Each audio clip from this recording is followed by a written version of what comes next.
হাত পা বেঁধে ধর্ষণের চেষ্টা করা হয়েছে। এ সময় তার গহনা ও টাকা ছিনতাই করা হয়। কুবি নৃবিজ্ঞান বিভাগের এক নারী শিক্ষার্থীকে ঢাকাগামী সেন্ট মার্টিন পরিবহনের বাসে ধর্ষণের চেষ্টা করা হয়। 22 আগস্ট শুক্রবার কুমিল্লার পাদুয়ার বাজার ফ্লাইওভারের নিচে বিশ্ব রোডে এ ঘটনা ঘটে।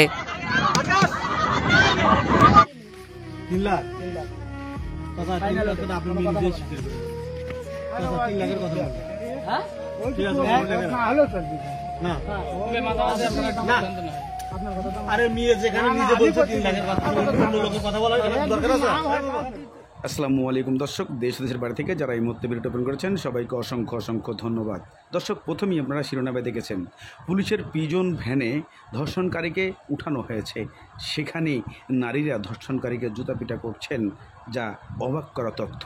পুলিশের গাড়ি থেকেই তাকে যেভাবে মারপিট করেছেন, এতে আসলে নজিরবিহীন একটা ঘটনা ঘটে গেছে যে যারা ধর্ষণ করেছে তাদেরকে সঠিকভাবে এই শাস্তিটা দেওয়া উচিত কিনা, নাকি আইনের মাধ্যমে দেওয়া উচিত, এমন মন্তব্য অনেকে তুলে ধরেছেন। তবে নারীরা যে কাজটা করেছেন সে কাজটা প্রতিবাদ হিসাবেই হাত পা বেঁধে ধর্ষণের চেষ্টা করা হয়েছে। এ সময় তার গহনা ও টাকা ছিনতাই করা হয়। কুবি নৃবিজ্ঞান বিভাগের এক নারী শিক্ষার্থীকে ঢাকাগামী সেন্ট মার্টিন পরিবহনের বাসে ধর্ষণের চেষ্টা করা হয়। 22 আগস্ট শুক্রবার কুমিল্লার পাদুয়ার বাজার ফ্লাইওভারের নিচে বিশ্ব রোডে এ ঘটনা ঘটে।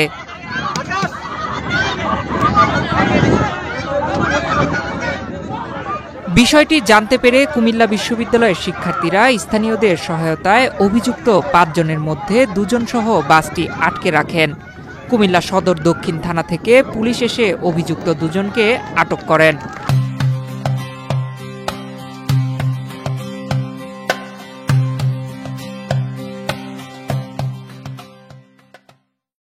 এ সময় নারী শিক্ষার্থীরা পুলিশ ভ্যানে উঠে অভিযুক্তদের জুতাপেটা করেন। পরে সেনাবাহিনী ও বিশ্ববিদ্যালয় প্রশাসনের কর্মকর্তারা ঘটনাস্থলে এসে পরিস্থিতি নিয়ন্ত্রণে আনেন। অভিযুক্ত 5 জনের মধ্যে 2 জনকে আটক করে তাদের পুলিশে সোপর্দ করা হয়েছে। পুলিশ জানিয়েছে বাকি 3 জনকে 24 ঘন্টার মধ্যে গ্রেফতার করা হবে। বাসে অল্প লোক ছিল, 2-4 জন ছিল বাসে। মেয়েটাকে ওঠার পর বাসে ওই বাস ইউটার্ন নিয়ে আবার পদ্মারবাজার বিশ্ব রোডের ওখানে গেছে। তারপরে মেয়েটার হাত বাঁধছে, হ্যাঁ, গায়ে কামড়, হাতে কামড় দিছে, ইয়েতে, হ্যাঁ, জামাটা বা অনাটনা ছিল ওগুলো ছিঁড়ে নিছে। তারপরে দেখ ওরা ওই মেয়ে কোনোভাবে রিচ করতে পারছে বন্ধু বান্ধব কাউকে, তারা তাড়াতাড়ি করে গিয়ে 2 জনকে ধরছে আর 3 জন পালাইছে। 2 জন ধরা পড়েছে আর ওরা পুলিশ।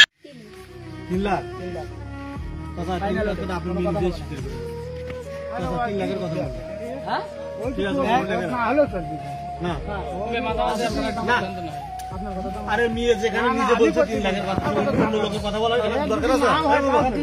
না না অধিকার দিছি, কম বলে নাই। আমি মেয়ে বলছি যে কথা হলো জিরোটার বাদ দাও।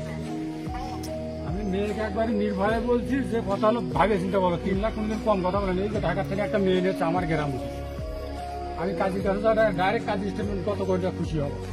আমি খালি মেয়েটা খালি একটা কথা বলতে ধরছিলাম, কাজী বলছে না কোনো সমস্যা। মেয়েটাও সেখানেও আমাকে বলছে, সেই একই জায়গাতেই বলছে 3 লাখ। কাজী বলছে এখানে 1 টাকা কমতি হবে না, বাকি হবে। এই জাহাঙ্গীর ভাই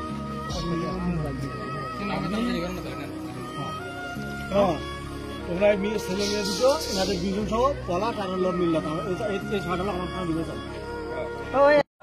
এখন প্রশ্ন অনেকেই তুলেছেন যে নারীরা যে প্রতিবাদটা করেছে, পুলিশের পিজন ভ্যানে তাকে বিভিন্নভাবে মারধর করার চেষ্টা করেছেন এবং মেরেছেনও, এমন প্রশ্ন।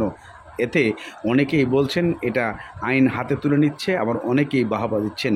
অনেকেই বলছেন যে নারীরা এভাবেই প্রতিবাদ করলে একদিন হয়তো এই দেশ থেকে ধর্ষণ থাকবে না, চলে যাবে।